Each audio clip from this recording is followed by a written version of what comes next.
It is my pleasure to be this morning with several personalities, thinkers, and important persons that are contributing with their ideas to reflect about a new globality.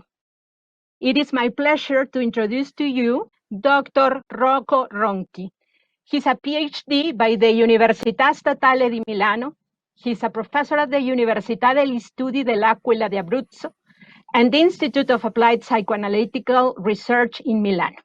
He's a scholar on communication and language and an authority on the work of Henri Bergson, and he collaborates with the RAI. It is also my pleasure to introduce to you the sociologist and philosopher Hartmut Rosa. He is professor at the Friedrich Schiller University, Jena, and the director of the Max Weber Center for Advanced Social and Cultural Studies at Erfurt. He is considered one of the representatives of the new critical theory. He works with the sociology of time. Welcome, and it is my pleasure to share a moment with you, because I think as a humanity, we all have maybe a duty to reflect. Maybe also it is a commonplace to say that 2020 changed everyone's point of view. But although that could be a commonplace, it's also maybe a duty for every one of us to think about several repercussions. One of them has to be with the global arena. So I would like to ask you about what are your ideas about this new globality? What is your position? So first, I would like to begin with Dr. Rocco Ronchi. Sono molto onorato di poter discutere con colleghi così prestigiosi e per rispondere alla sua domanda io partirei da una prima considerazione. Io vorrei considerare la pandemia sotto il profilo dell'evento e non sotto il profilo del semplice fatto.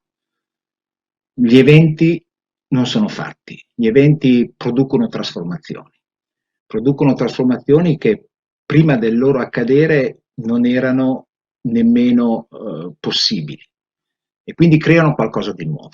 Ecco perché io vorrei riflettere sulle virtù dell'evento, cioè sulla potenza trasformativa che l'evento pandemia produce e che ci riguarda tutti. E credo che la pandemia abbia segnato a livello planetario l'insorgenza della vita, della nuda vita come posta in gioco della nuova politica mondiale.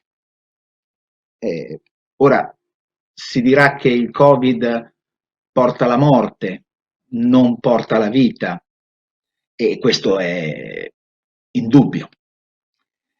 Però il virus, il Covid, l'evento pandemico ci presenta, per così dire, la faccia oscura della vita, cioè la sua potenza non umana, la spontaneità mostruosa del vivente, che è indifferente alle finalità umane. Ecco, allora rispetto alla domanda che mi è stata posta in apertura, io comincerei a rispondere così. Il pianeta si è unificato sotto il segno del virus e questa unificazione ha avuto luogo sul piano della sensibilità, sul piano del sentire, ed è quindi stata una unificazione che, come dire, più potente, più forte di quella che può aver luogo soltanto sul piano del concetto. Grazie alla pandemia noi non sappiamo semplicemente che siamo uno, ma lo sentiamo immediatamente. Ecco allora quella che io presenterei come la prima grande virtù del virus: unificazione del pianeta sul piano della sensibilità e non semplicemente sul piano del concetto, sul piano del sapere. Un'ultima cosa, prima di lasciare la parola ai miei colleghi e di riprendere eventualmente la discussione più avanti, è sul piano politico. Sul piano politico la risposta alla pandemia sembra confermare, e la cosa è molto problematica, sembra confermare la diagnosi di Michel Foucault, espressa nel celebre corso del 1976, Bisogna difendere la società. Perché sembra confermarla? Perché cosa aveva detto Foucault? Foucault aveva detto che il potere nella modernità è un biopotere e che il biopotere non si esercita più sulla coppia individuo-società, non è più un potere semplicemente disciplinare rispetto ai corpi, ma si esercita sull'uomo come specie. Cioè il biopotere prende in carico la vita, prende in carico i processi biologici e li sottopone a una regolazione e ad una amministrazione. Cioè l'oggetto del biopotere è la popolazione, non l'individuo.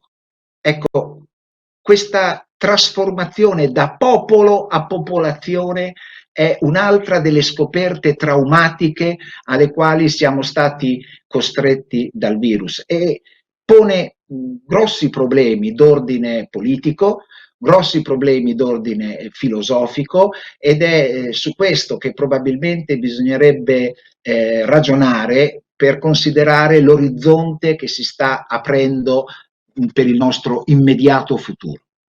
Concludo dicendo che allora un'altra virtù del virus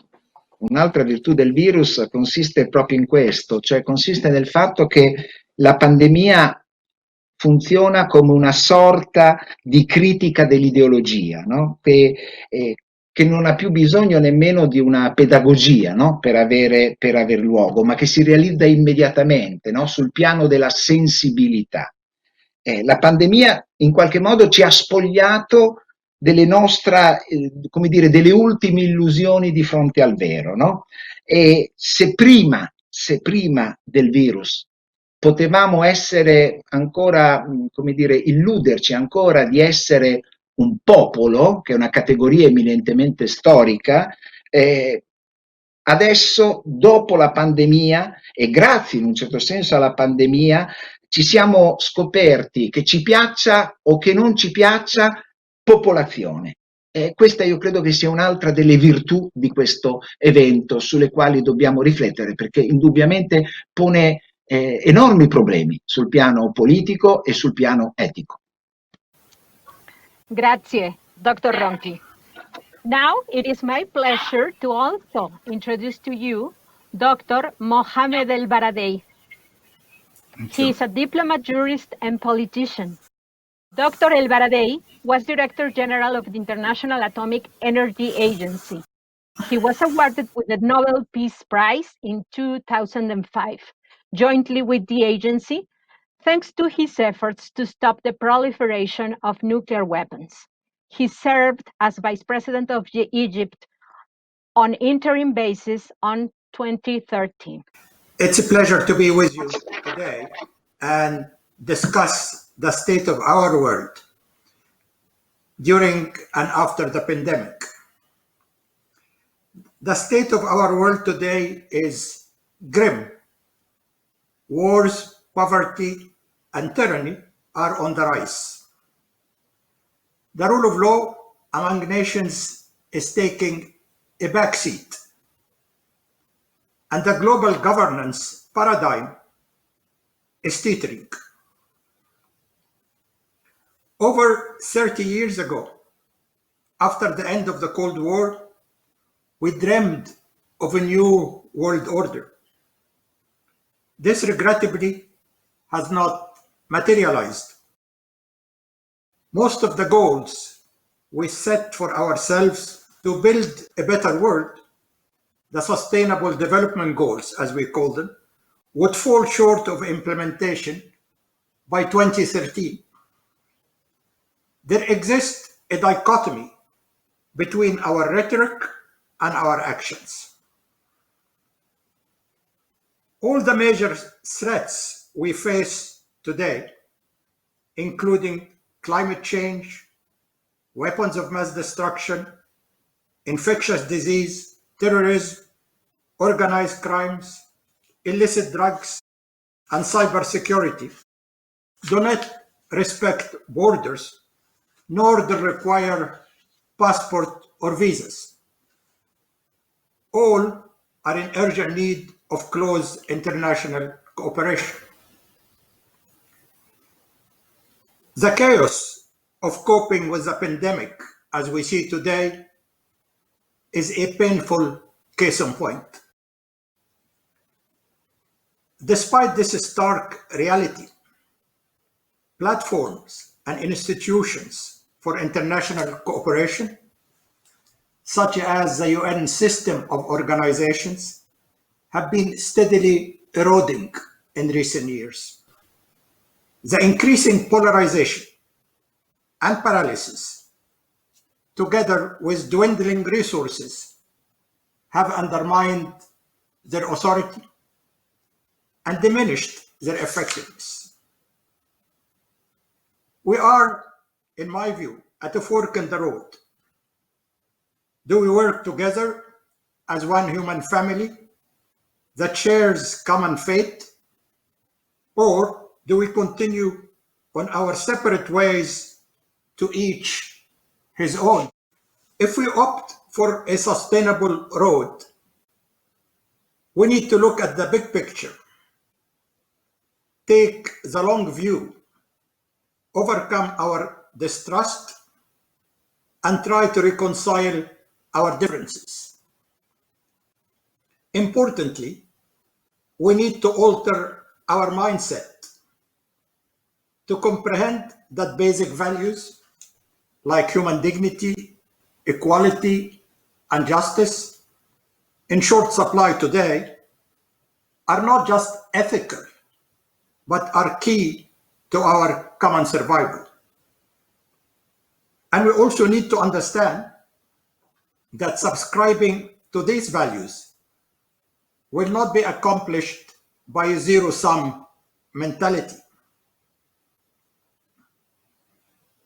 and will not go a long way if we prioritize geostrategic and economic interests over human life.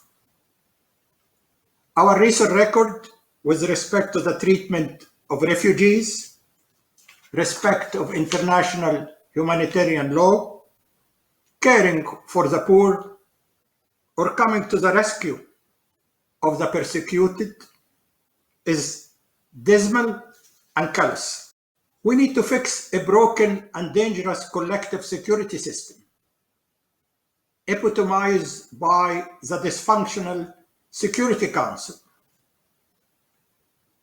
Demonizing the other and reliance on military power should give way to building trust through dialogue as we confront our common threats. Two colossal threats are of significant urgency because of their current or potential damage, which is irreversible: climate change and the nuclear arms race, anchored in the insane doctrine of mutual assured destruction, MAD as we call it. Our definition of security should expand beyond protecting borders to encompass human security, the raison d'etre of the state, making sure that basic human needs such as food, health, education, and employment are reliably met for all. Policies like universal basic income and wealth tax to attain some social justice could go a long way towards advancing these goals. Poverty, inequality, corruption are fodder for populism and authoritarianism. The discontent is bolstered by rising distrust in the political class, state capture by a wealthy elite or a special interest groups, and the feeling of many that they are not adequately represented and their voices are not being heard. The vicious onslaught of populism and authoritarianism on democracy requires policies to protect the democratic processes and efforts to calibrate the balance between direct and representative democracy. The blatant violation of human rights, such as the crackdown on journalists and dissidents, the persecution of ethnic and religious minorities, and extrajudicial killings, to name a few, are often met with empty expressions of concern. These violations must be brought to the top of international agenda if we are to maintain a modicum of humanity. We need to restore legitimacy and effectiveness to national and international institutions to avoid regression into isolationism and to address globalization's downsides. We need to tear down the walls that separate us, physical and mental. We need to embark on a cross-cultural dialogue to understand where each is coming from.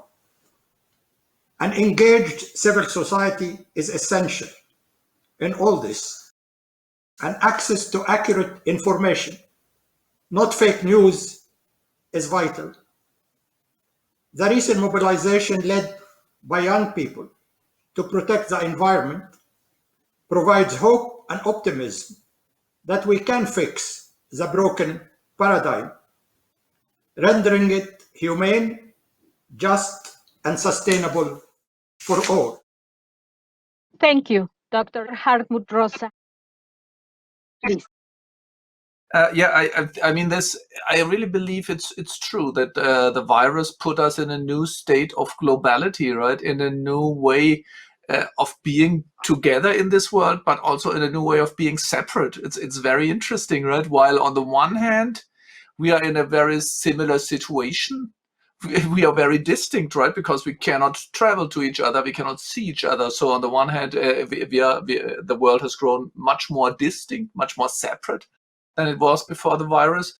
But on the other hand, it has become much more joint, because I think what the virus has done really is created a really unique situation, which we did not have, maybe we never had before in the world, or maybe in the Second World War or something. Namely, it created a kind of joint attention on an almost global sphere, or actually on the global sphere, right? Wherever you go now, whenever you can check the media in New Zealand, in Australia, in Japan, or in China, in Mexico, or in Brazil, or in Argentina, or wherever you look, or in Kenya, in Egypt, the focus, the attention is on the virus, on Corona, right? And it's not just a joint attention worldwide. Humanity is threatened by a new virus. But it's also joint emotion, right? Because it's this emotion of a threat. Something is threatening us, right? Something is endangering our way of living. So we have almost in some sense, joint attention and joint emotion. I mean, the World Soccer Football Championship did something similar, but only for soccer fans, right? And not in all parts of the world. But the virus really has created all kind of global consciousness and a global emotion, and also kind of, on one hand, you could say joint reaction, because everywhere in the world you now see people wearing masks, right? And you have the rules of social distancing. And actually we also had the closing of borders So of course that indicates it's not joint reaction, it's similar reaction on a very non-joint level, right? I think we have, as we have heard before with Dr. ElBaradei and Dr. Ronchi, there is also kind of very nationalistic reaction, right? So on the one, so the reaction to this global problem, right, is very nationalistic closing. So borders closed, and connections closed, and reactions were very egoistic and nationalistic. So on the one hand, one could be very surprised, right? Why is it that we react to a global, clearly a global threat and a global phenomenon on very particularistic, very egoistic and nationalistic? And I think the answer to this is rather clear, because what we see on the political level and also on the social level is a kind of desperate attempt to take back control over something from something which is the ultimate non-controllable, right? For me, actually, the virus is a kind of paradigmatic symbol or a manifestation of indisponibility or non-controllability. That's what interests me very much as a sociologist and philosopher at this point, right? Because my take is really that in modern society, actually on a global level, what we tried to do for many years now, nationally as well as globally or universally, also on a EU level, is the attempt to increase our control, our domination of the world. Like, for example, science is one way of doing it, right? We want to know everything, explore everything, but then we also want to use it, and that's where technology comes in, right? Gain technological control over nature, over processes in the world, and so on. And also legal control, right? Whatever happens, whatever event there might be, there should be a rule, an international rule, a national rule at least, and something of that sort. And we try to increase economic control over poverty, but also over other things. I mean, money is attractive to modern human beings because it gives you control over an increasing share of the world, and so on. And in my interpretation of what's going on in the world is that there is a very strange dialectic. There is a flip side, right? As we increase control on the one hand, there's always the threat that we lose it on the other hand, and we feel totally powerless, right?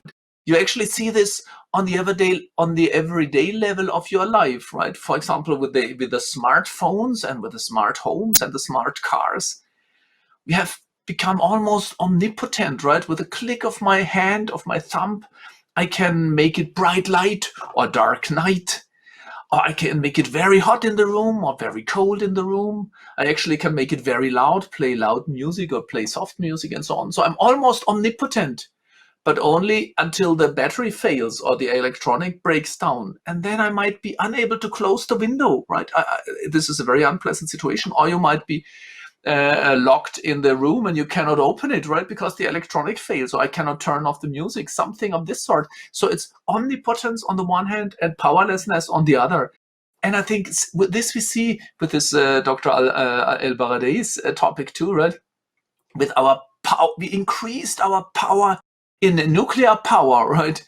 Because we have became capable of splitting the atom and thereby gaining control over matter's inside, so to speak, gaining control from the inside over matter. But this created the monster of uncontrollable nuclear chain reactions in an atomic bomb or in a nuclear power station which explodes, right? So the almost omnipotence, we can control it from the inside, created powerlessness on the other hand. We are the victims. And by the way, I mean, this is the case for all of our relationship towards nature.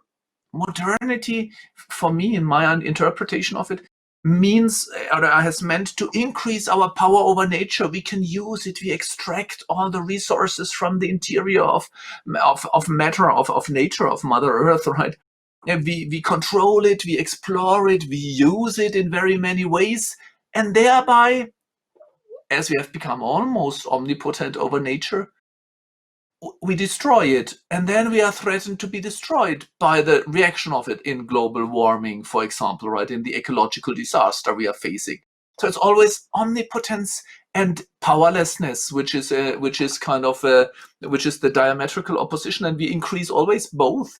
And I believe, and that's the final point I want to make, even with respect to the democratic or the political crisis we fail all over the world. You see exactly the same dialectical opposition, that on the one hand, there is the promise of popular sovereignty. All power should be with the people. That's the promise of modern politics, of sovereignty, and also of democracy, right? It should be we, the people, who have control of our conditions of life. But then we experience that it's not us who controls the way we live. It's the financial markets, for example, right? It's the dynamics of scientific technological developments, and even the proper logic of the media, which we can no longer control. And the right-wing populists all over the world, I would really claim, from Donald Trump to Bolsonaro to Modi in India, or Duterte in the Philippines, or Boris Johnson in England, they promised to take back control. That was the Brexit slogan. Take back control. It's the promise that we can politically rule and dominate the world. And I think COVID makes it very clear to us that this is an illusion. There can be no complete control over the world. So COVID might help us to gain a new understanding of sovereignty. It's not having complete control, but being capable to listen and to respond, right? That's not control and domination. And this should also be the paradigm, I believe, for international cooperation. Not dominate the others through whatever rules, but listen to their ideas, their conceptions, their suggestions in the corona crisis as elsewhere, and try to find solutions for this. So I still hope very much that the crisis can be the starting point for something new, as Hannah Arendt, the political philosopher, says, right? The human beings have the capacity of natality, start anew, and it would be great if new globality meant having a new way of finding a new way of being in this world together, politically and culturally, and all other aspects also. Thanks a lot. I'd like to make a couple of comments on what I heard by my colleagues. One is that it is true, as Professor Ronchi mentioned, that now we feel one, that we all feel the bond we have.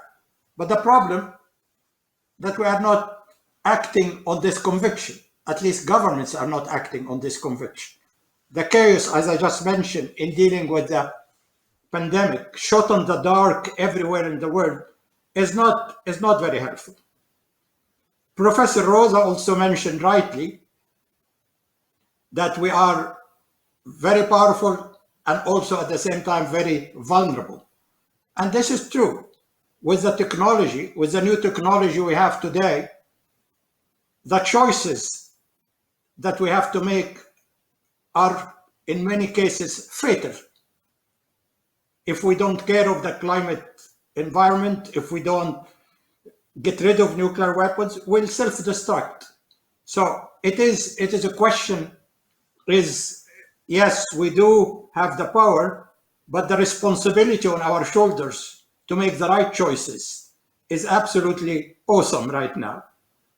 It's also, as he said, we all know that we need to work together, to think that we are one, but we are far from that.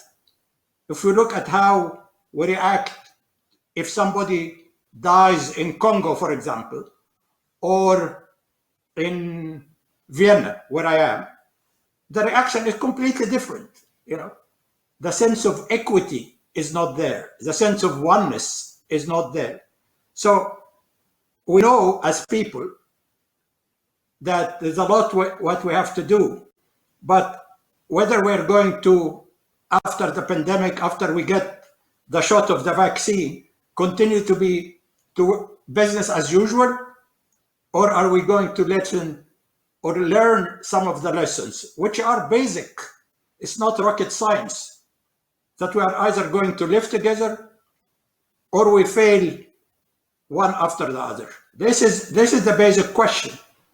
And I'm not sure, learning from history, that we will quickly grasp the lesson we have learned. My fear, unless civil society mobilize, unless people start to speak up, that the paradigm right now is not the right one, that we need to have a new completely paradigm based on equity, cooperation. That's really the responsibility of the civic society. I'm not sure that the leader of the world today, as I see them at least, are capable of doing that. They are blinkered, they are short-sighted, and they don't have the vision that is required to pull us from where we are today and move us into a different, brighter horizon. And several ideas have come forth maybe one position in common, and it deals with the idea of collaboration, of population, of the plural side of being, but not the singular. So I think that an idea that is in common, if you agree with me, is the idea of the humanity as a whole, the idea of pluralism, the idea of collectivity, versus the old idea of modernity of the individual as the measure of all things. But maybe now the measure of our humanity, of our safety, is the collaboration, is the unification of the planet. What do you think about this? Who would like to start? Yes, please, Dr. Rosa. I think this is very important, and we really have to think about the way, how could such a collaboration work? How could it come about, really? And I really think I have a very simple idea, namely that everyone wants to have a voice in this world and in this global cooperation, which hopefully should come about. But I really think it's very important that it's not enough that everyone has a voice. Everyone also needs to have ears to really listen to the others. I really believe, in the national democracies, as on the global level, everyone is convinced that he or she does not have enough of a voice, right? But it only works if we also have ears, and this is only a metaphor. But what I mean is that what we need is accept difference, which remains difference, right? I mean, there's always when we encounter difference on a global level, there's always the tendency to have one of two solutions. One is to do away with the difference. We are all one, but that's not true. We are very diverse. As you said, we are pluralistic. And then the idea is, but the otherness of the other is not okay. So my conception, I call it the theory of resonance, is that we need to listen to the other, but also to respond with our own voice, and thereby be transformed into the common world, which only can come about, right? So it's a process, I believe, of mutual transformation, right? We need to find a way of working in this, where we listen and answer in a way that transforms us. And I think that's the only way to really deal adequately with the differences we have in this world. Thank you, Dr. Rosa. Who would like to also, please, share your ideas? Yes, Dr. Ronchi, please. Sì, allora io innanzitutto ringrazio il dottor ElBaradei per la lezione di realismo, no? Per la lezione di realismo che ci ha fatto, un realismo che non rinuncia alla speranza, ma che è tuttavia intriso di una forte consapevolezza di quello che accade. E poi vorrei riagganciarmi alle cose che diceva il dottor Rosa nel suo intervento. Credo che il problema che abbiamo di fronte è questo, cioè che la pandemia come dire, implica una risposta politica che ha il sapore della biopolitica, di cui parlava Foucault. Cioè la risposta alla pandemia è una politica del vivente, è una politica che si deve far carico dell'atto della vita, è una politica che si deve far carico della popolazione, che deve regolare dei flussi, che deve quindi lavorare sull'uomo come specie, no? E non quindi sull'individuo e la società. E questo crea evidentemente tutta una serie di problemi. Le scienze che vengono convocate al capezzale del mondo oggi sono l'epidemiologia, sono l'igiene pubblica, la medicina di base, sono la statistica, il welfare, l'assistenza sociale, cioè sono tutte quelle tecniche, no, che sono fondamentali, no, per, come dire, la gestione del vivente. E il fatto che oggi la pandemia in qualche modo richieda un intervento di questo genere è un fatto, come dire, che suscita ad esempio in alcuni filosofi molte preoccupazioni. Si pensi ad esempio alle posizioni che ha preso il mio collega italiano Giorgio Agamben a questo proposito, no? Che sono posizioni che talvolta sfiorano quasi atteggiamenti di tipo negazionisti, perché si ha il timore che la risposta biopolitica alla pandemia contribuisca a produrre come dire, una forma di dominio sul vivente. Ecco, allora io credo che una delle virtù del virus sia stata quella di farci revisionare questo paradigma, cioè di mettere in questione questa idea di biopolitica come dominio sulla vita che abbiamo ereditato dalla critica di sinistra, potremmo dire, degli anni 70 e 80 del secolo scorso. Cioè, è vero che la pandemia implica una risposta biopolitica e quindi una risposta articolata su tecnologie del vivente. Però la nuova biopolitica che è richiesta dall'evento pandemico non ha più il senso del dominio, cioè non ha più quel senso del dominio che viene del dominio dell'uomo sulla natura. Cioè l'evento pandemico, qui ha ragione benissimo il collega Rosa, l'evento pandemico ha portato alla luce un indisponibile, qualcosa che è sottratto al controllo, un impossibile, e invita la politica a misurarsi con un impossibile. Quindi deporre l'idea del dominio, deporre l'idea della padronanza per misurarsi con l'impossibile, con l'indisponibile, con ciò che sfugge al controllo. Mi verrebbe da dire, da fare una citazione freudiana, no? Freud diceva che l'arte più difficile è l'arte del governare, no? Ci sono tre cose che sono, come dire, impossibili. Le tre cose impossibili sono educare, curare e governare. Ecco, la pandemia in qualche modo porta alla luce una dimensione di impossibilità e obbliga la politica ad essere una tecnica che ha nell'impossibile il suo oggetto. E questo cambia lo statuto del discorso politico. Non più dominio, non più potere regolatore della vita, ma qualcosa che asseconda il movimento del vivente. Ecco, questa è una trasformazione positiva, io credo.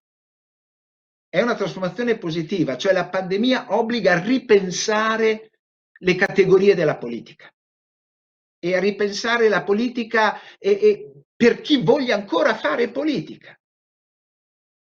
I leader populisti come Bolsonaro, come Trump, stanno dando una risposta politica alla pandemia oppure semplicemente non danno risposta alla pandemia, cioè non fanno politica. Ecco, io credo che la pandemia ci obblighi sul piano planetario a dare una risposta politica che ha a che fare con il governo di ciò che, come si diceva molto bene prima, sfugge alla possibilità del controllo. ma che tuttavia dobbiamo governare. Ecco, questo cambiamento di paradigma è molto importante e riguarda in qualche modo il nostro futuro, riguarda in qualche modo come dire, una possibile nuova era che si può aprire. Dr. ElBaradei, please. I think what we see, that as we all, I think, agree that we have a crisis of governance, both at the national level and at the international level. Life has evolved in such a way, with technology, with knowledge, that our paradigm for national governance is no longer able to cope with people's hopes and expectations. There's a lot of disenchantment right now, that people feel, as mentioned, that they are not adequately represented, that their voices are not being heard. We saw that in Italy, of course, the Five Stars Party, all the other in Germany, alternative Germany. I mean, there is a lot of disenchantment from the left and the right, which means that we need to look for a new paradigm at the national level. At the international level, that's even worse, because now, as we mentioned, all our problems are interconnected. And yet, as we look at the institutions, all the institutions we have, they are dysfunctional. They don't have the resources, they don't have the authority, and the mentality of the participant, that is still what is in it for me. It's not that what we can do together, not understanding that without working together, we're going nowhere. So, but how, I mean, the question, of course, that we all agree to that, how we start in embarking on a new paradigm. Is it top-down approach or is it bottom-up approach? I think it's frankly, to me, it's a bottom-up approach. I don't have right now much confidence in the current leadership around the world. I mean, look what's happening at the US right now. I mean, it makes you depressed. It is acting like a banana republic. This is the bastion of democracy. So we still need to, I think, mobilize at the civil society level. But the key is how to organize, frankly, how we can organize and understand, how we can unify, organize, have a clear objectives and work together. We manage somehow in the case of climate change. Can we do it in a much larger scope, trying to have a new paradigm for governance, a democracy O2, a new democracy, type of democracy, where people feel that they are represented, but they are also participating. A new combination of participation and active participation and representation, I think, is required. In the case of global governance, I think we need to reinvent all the institutions. If I look, and this is an area where I worked for long years, the United Nations is becoming completely marginalized. They're supposed to lead us into this global paradigm, but it's completely dysfunctional right now. People are fighting each other like cats and dogs. And so I think we all agree on what needs to be done.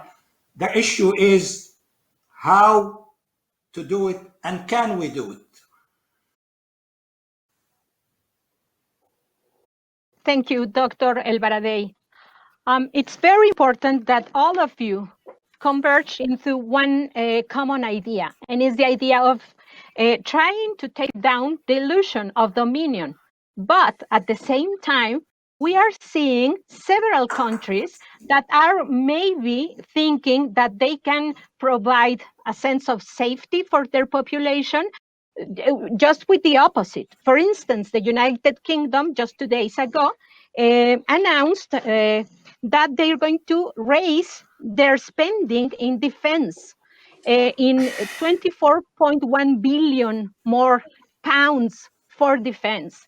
And you very well know, as Dr. ElBaradei said, how, for instance, in the public discourse in the United States, they tend to say the China virus. And several other countries are really reinforcing the idea of walls that Dr. Ronchi, for instance, said. The inability, I mean, what does a wall can do if you think that the virus is something that humans share and is not going to be controlled? But at the same time, we are seeing maybe dangerous rising of this national discourse ideas. So maybe the virus could be seen as a pretext, as a legitimizing discourse of the need of dominion. But as Dr. Rosa said in the beginning, I mean, of course, it's an illusion, the dominion. This is a virus. This is a humanity as a whole problem. But what do you think about the responses of several countries regarding this? For me? Yes, please, Dr. ElBaradei. Well, the response is depressing. I mean, if you look around how we have coped with the virus, it's completely shot in the dark. Everyone is doing. If you look at Italy, how they are coping, comparing with Spain, comparing with Germany, South Korea, the US, everybody, there is no unified approach. I mean, this is a virus. As Professor Ronchi said, it affects every single one of us. Black, white, and red. And yet we are not able to work together to cope with a virus that's threatening a good chunk of our humanity. I mean, this is not political, yet somehow we politicized it. Somehow we made it as if, who is going to have the first vaccine, rather than who is going to get access to the vaccine, instead of how to make sure that the distribution of vaccine is going to be equal, or based on needs. We are, as I said, we are showing the worst in us, frankly, right now. I mean, I don't want to over dramatize, but what you see around, we are not showing the best in us. We are showing the worst in the human nature. The being selfish, being myopic, unable to work together. And I would hope that at the end of the day, maybe in a couple of months or 6 months after the vaccine is there, the medication is there, that we sit around and see how foolish we have dealt with the pandemic, how many people died as a result of our ineptness, incompetence, and take it from there and try to learn some lessons. I still hope that this might be a turning point, a launching pad for a new paradigm that is at least rational, that is at least scientifically based, that's at least based on compassion. But right now, what you see is really ugly, frankly, to me. Thank you, Dr. ElBaradei. Yes, Dr. Rosa, please. I totally agree with this. I think everyone gets kind of depressed when you look at as you said in the beginning of your talk, but everyone gets depressed when looking at the current political state of the world in particular. But for me, it's very important to see that the future is not determined, right? I mean, because I'm a sociologist, right? So a lot of journalists always ask me, what will the next steps be? What will come out of the pandemic? And I always reply, well, there is no sociological model or economic model or whatever kind of model, right, that predicts what the future will be. That's why I insist on natality by Hannah Arendt. It's open. The future is open. It depends on what we do. And of course, what we see is egoistic, particularistic, and frankly, quite stupid national answers. And I think stupid right-wing populism is on the rise because of the promise that we'll do it. We'll just do it, right? Johnson, Trump, whoever it is, they promise that they ignore the markets, they ignore the law, they ignore the media, they just do it, right? But so I think what we need to do is just I mean, it's so obvious. We have at least two global threats. We talked about this. One is global warming. The other is the global virus. And as ElBaradei, of course, knows best, right? We do have institutions which are meant to deal with this. For example, the World Health Organization, the WHO, is exactly the instrument with which humanity can react to a global threat. Now, the interesting, I'm not surprised that people like Trump, Bolsonaro, Modi, or Johnson don't turn to the WHO, but I think we as academics and as human beings, right, we should very strongly insist that there's only, I mean, there is either a global answer or no answer, as both of you, I think, said, right? So what surprises me is not the reaction we see from national governments, but from the civil society. Why is there not an outcry that what we need right now is the WHO and is the United Nations organization, which of course needs to be reorganized? I think if there is an open future, we have the obligation as academics to and politicians to insist on this level of dealing with the threat.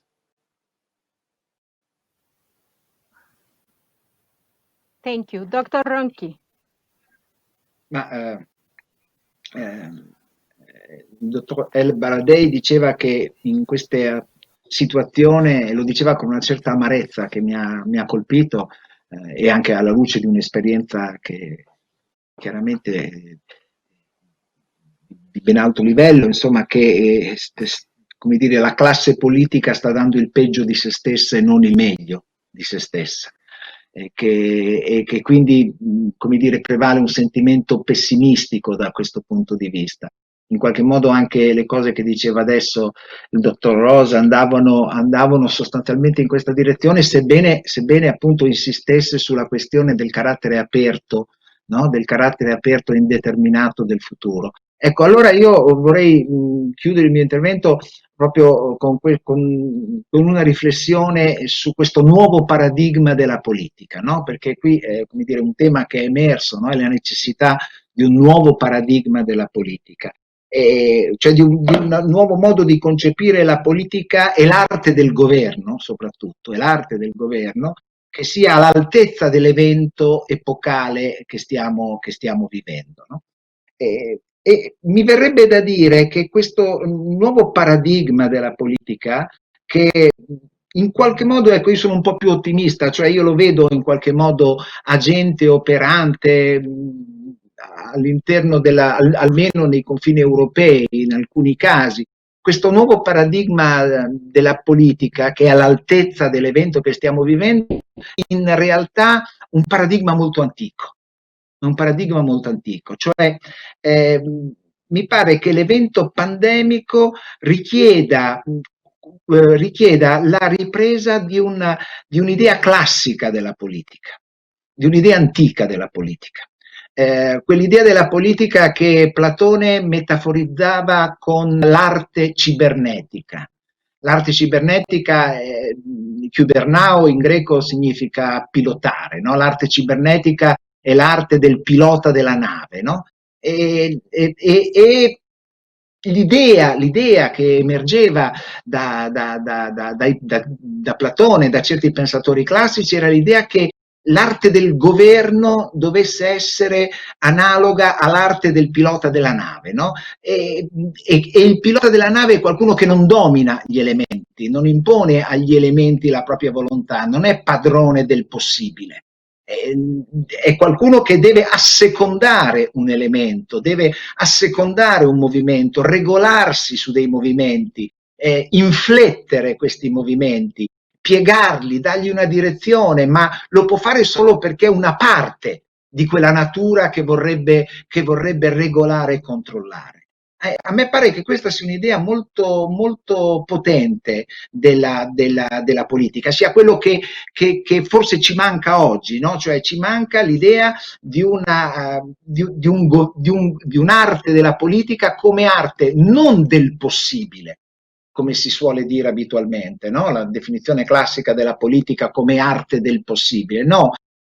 Il fenomeno pandemico ci costringe a pensare una politica, ci obbliga a pensare una politica come arte dell'impossibile. come una tecnica che si confronta con un elemento che per definizione sfugge al controllo, che per definizione è, come dire, al di fuori di ciò che noi possiamo fare. Ecco, questa idea della politica come arte dell'impossibile io credo che sia richiesta, sia convocata, sia quello di cui abbiamo bisogno, no? Come nuovo paradigma della politica per essere all'altezza di un evento planetario come l'evento pandemico. Non so se nelle varie cancellerie del mondo sia presente e operante quest'idea. So però che se si vuole far fronte alla crisi, se si vuole in qualche modo condurre la barca, no? Bisogna in qualche modo optare per la virtù politica, no? La virtù politica, secondo il grande filosofo e teorico della politica italiano Machiavelli, era proprio questa, cioè la virtù politica era la virtù del principe, era la virtù del governo. E la virtù del governo è una virtù cibernetica, è la virtù di condurre la barca, come dire, ricondurre la barca conducendola su un elemento che è assolutamente riottoso ad essere dominato. Ecco, io credo che questa possa essere in qualche modo come dire, una possibile apertura, una possibile apertura che la pandemia ci possa produrre in qualche modo una via d'uscita in direzione di un nuovo modo di fare politica che si assume sulle spalle questo elemento che è l'elemento della natura vista nella sua dimensione più incontrollabile, la stessa con la quale dobbiamo misurarci se vogliamo affrontare la questione del cambiamento climatico, no? È la stessa identica questione. Ma sono, come dire, delle scommesse alle quali non possiamo più sottrarci. I think we are on the verge of something new. I think we agree that we are on the verge of something new. As Antonio Gramsci mentioned, I think at one point, that the old is dying, but the new is not born yet. I think that's really where we are. You know, it's an area which is dangerous area because the old is on its way out, but the new is not there yet. I also, should end with some note of optimism. I think Professor Rosa referred to Hannah Arendt, who said that we can have a new start, or the future is open for us, and I think that's correct. We can completely forget the past and just embark on a new beginning. Just a question, as I said, how to organize, how to start. I think that's a challenge that is facing all of us. Politicians, lawyers, philosophers. How to move into a new, better, humane paradigm. Thank you, Dr. ElBaradei. You brilliantly summarized up their ideas. I would like to thank the three of you for your time, your patience, and your generosity, for sharing your ideas with the whole people. Thank you very much and have a good afternoon.